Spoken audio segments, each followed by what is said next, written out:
Are you ready for some more heat foiling? I know, maybe you're getting sick of it. I've been a little heat foil obsessed lately.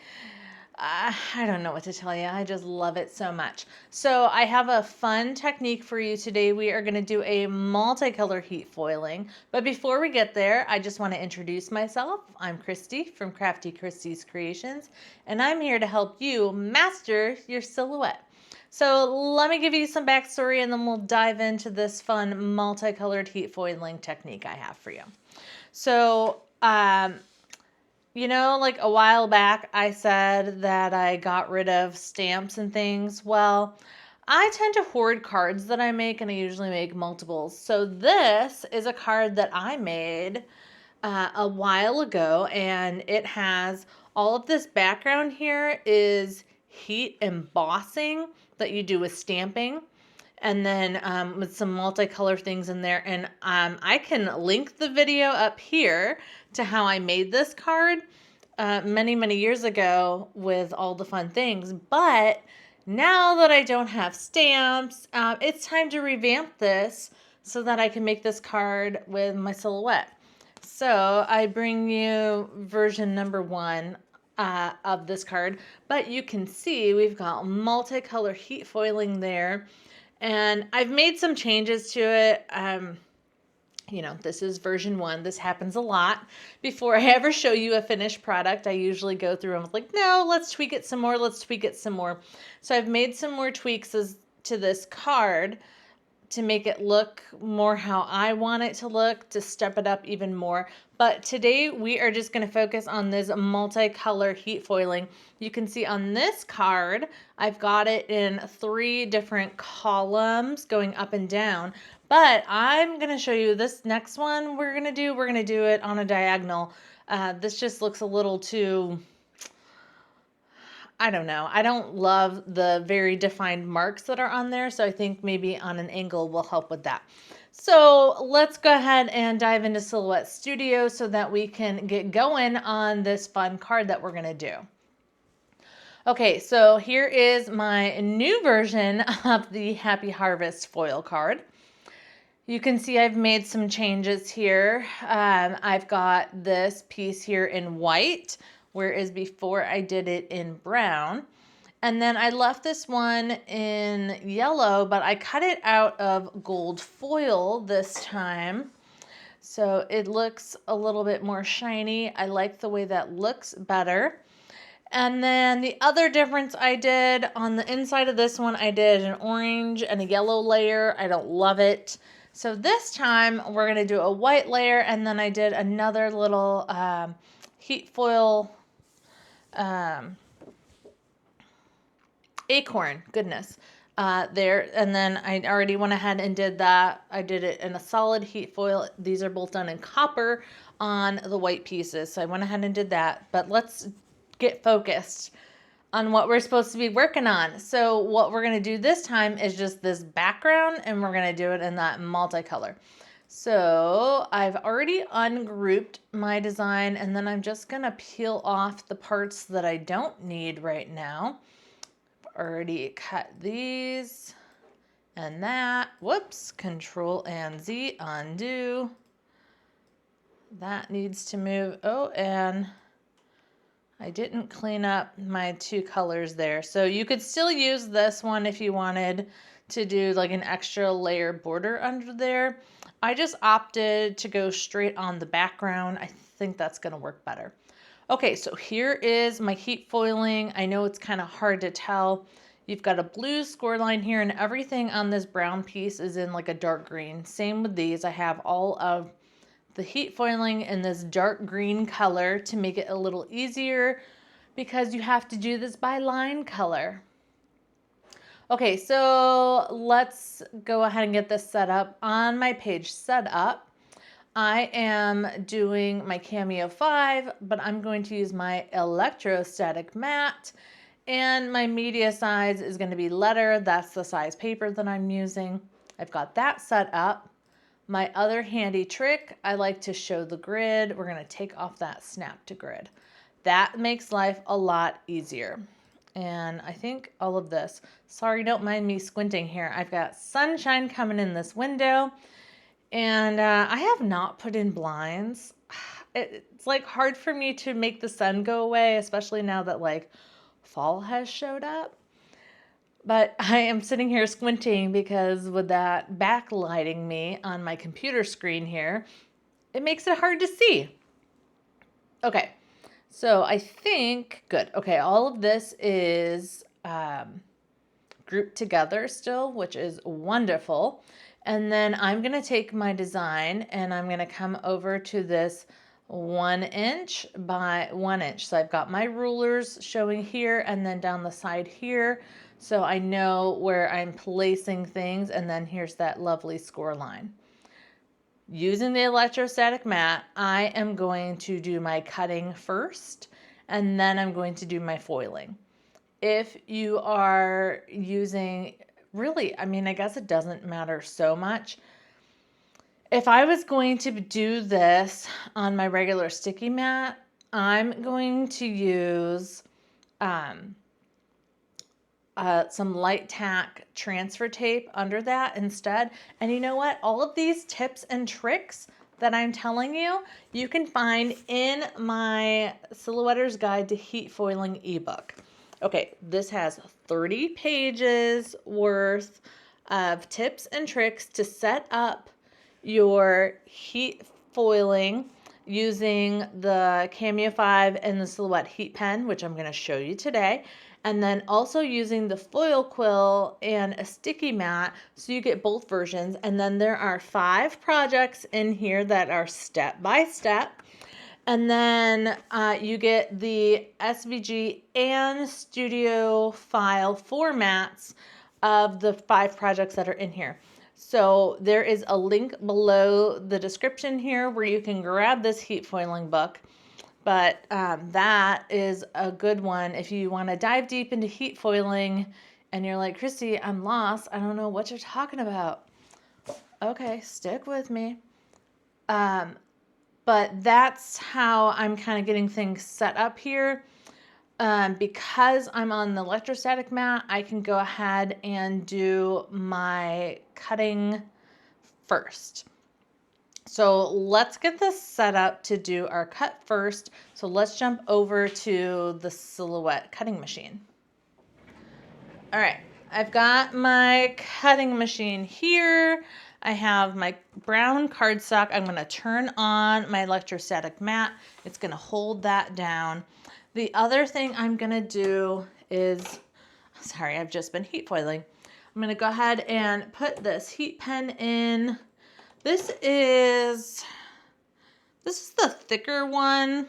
Right now it has the 2 different ones. You get a fine point, and I think this is like a thicker. So I'm going to use the thicker one for this. I need to do a side-by-side comparison. I still don't really like have a good handle on, like, do they really look that different? I don't know. Okay, this is all set up. Like I said, we're just going to cut it. So get this in here. Everything's on there. Then we can come back over here. I set that up there so that I know where things are on my big fat sheet. Okay, send panel. Right now, we're going to cut by line color.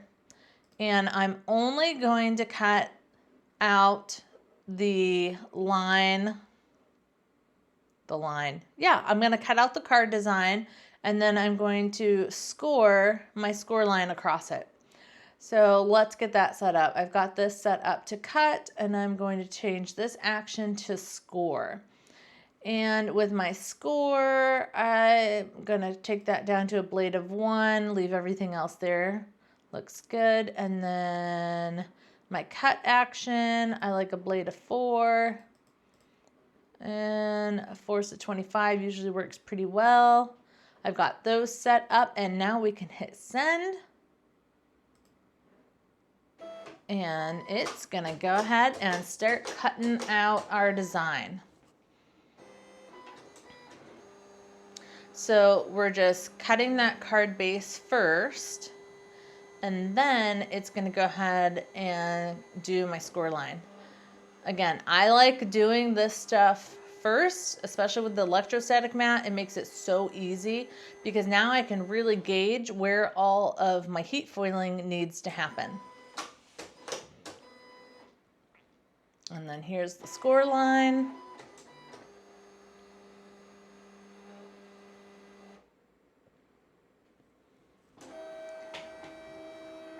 All right, that looks good. Let's jump back over here. The other thing I need to do is go ahead and get my, I've already got this set up with my custom user-defined material for my heat pen. And the other thing I need to do is go ahead and turn on that heat pen. So right here, it says it's ready, but it is not ready. It's not even on. So I'm going to turn that off. And I'm going to turn that back on. There it goes. Now it's going to heat up that heat pen for me to get it ready. And now we can go back. Let's get some things set up here. Okay, the fun part is with this electrostatic mat, it always goes in the same place every time, which is so cool. So as soon as it decides that it wants to do something for me, we're going to go ahead and remove this so we can start adding our heat foiling. So let's see how long this is going to take. Okay, so I just learned something new. Once you start heating up that heat pen, your machine is not going to let you do anything else with it until that heat pen is heated up. So while that seemed like it only took a second for you because I paused the video, that actually took a couple minutes letting that heat pen warm up before my screen would come back and let me do anything. Okay, we're going to unload. Now I can get rid of my excess, set that down over here. Right here is my score line, and we are doing the foiling on this top piece. So you notice I did that 1 by 1 area. You can see I made me some grid lines here, and I can link that video up above as well. But that is going to give me room on all sides to go ahead and tape down that heat foiling so that it's not actually on my cardstock and it won't interfere. Since we are doing this entire front of heat foiling, you want to make sure you've got room to take things off the edge so that it has a lot of trouble. You're not going to get enough pressure to go through the tape, through the foil onto the cardstock. So all that to say, I don't know. You want space on the edge. Okay, so I've got a couple of pieces of my heat foiling here. I've got this Lucky Green, Chili Red, and Copper. These are all Deco hot foils. Remember, you have to use a hot foil application to use with your heat pen. And I just cut different pieces off of this, but they're a roll, so you've got this straight edge on the top and the bottom, so I want to use that straight edge to my advantage. Now, I've had these sitting on my desk for a little while, which also not a good plan to leave things sitting out because it's a little scuffed up. So when things are not going to transfer well, like it's my own fault for letting it sit there for a while. And now you can see I'm like way over the edge of my mat. That's not okay. So now I need to come in here and trim this up because we don't want anything not on your mat going into your cutting machine. Okay. Let's cut this. Got to make sure you like those angles, but still leaving enough on the outsides so that I can tape these down. So now you're probably like, but Christy, what about this edge? Guess what? That edge is not getting any tape. I leave these pieces of tape hanging off to the side so that I can come along and use them again. That's the beauty of this tape that they give you with your foiling. It's like a washi tape, and you can reuse it, which is fantabulous. Okay, so I got that one taped down. I like that. And then I think I'm going to break up the colors. That was the other thing. Looking at this one, I kind of like the green in the middle to break up the different colors. And then also knowing that like I did my sentiment in just this copper. So copper at the top here, the sentiment will be copper. So I think putting a red on the bottom is going to look really nice. So then with this green strip, I'm going to line that edge up. And then I'm just going to have to decide, you know, if I let it take up that whole space, then there's barely any. So I have to try really hard to take this piece now and try to cut a straight line across. So if you are straight line challenged like I am, you might decide that this is a great thing to be doing on a, like pull out your ruler, or if you have a paper trimmer, that's probably an even better place to do this. Let's see how straight line challenged that looks. And then I'm going to line up that edge up here. That actually doesn't look half bad. Okay. So that gives me some green, and then at the bottom, I can go ahead and lay down my red. Now this red, you can see I've got a line there. I'm trying to use like the good parts, if there is such a thing. I don't know. But you can see, because, you know, my straight line challenge, there is a little bit here that isn't perfectly straight.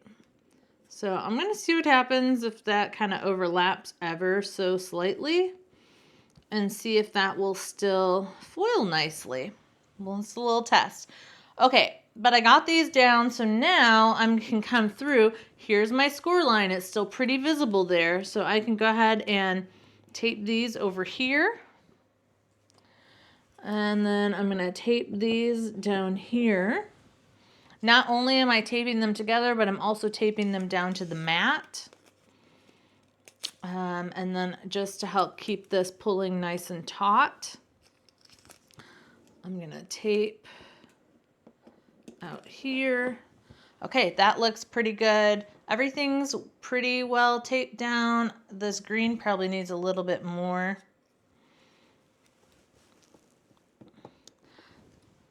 There's no such thing as over taping, because you don't want things to move around. So I'm going to put this little bit here, even though it's overlapping the tape. That'll help hold down. Okay, I'm pretty happy with that taping job. We can go ahead and insert it back in. And now all we have to do is come over here. I've got that green layer. You can see here it is showing up. It is all one big fat piece, but because we layered that heat foil on there, that's how we're gonna get the multicolor heating, or foiling rather. Okay, we've got that set up. I like the set. These are the settings I made for this. Everything's ready, and I'm just gonna hit send, and it is gonna start foiling. Now, this is gonna take some time. You know, those are lots of very little pieces on there. We've got lots of little leaves and acorns and circles and things. So I am not going to make you sit here and watch it do all of its heat foiling. So we shall return when this is all done. One more thing I forgot to mention that you want to do. You see here, I moved my rollers. You do not want your rollers going over your heat foil area. It has the potential to like leave some scuffs, or pick up that foil and put it in different places, or make it so that it's just in the way. So move your rollers out of the way when you're heat foiling. That's also part of why you get things taped down. You make sure that all of your, you know, your end and your other rollers are in a good place to hold everything down. Okay, we'll be back when it is done foiling. Okie dokie. Well, I am not gonna lie, that took like 32 minutes to foil all of that. So, foil and then go throw in a load of laundry, come back, do some other things while you're kind of keeping an eye on it. But it is finally all done and so worth it. Okay, so let's go ahead and see how it did. You can see, because I've got my tape on the outside areas, that it was able to foil everywhere that it needed to foil. And then I just take my washi tape and just set it on the edge of my table, and I can reuse this on my next foiling activity.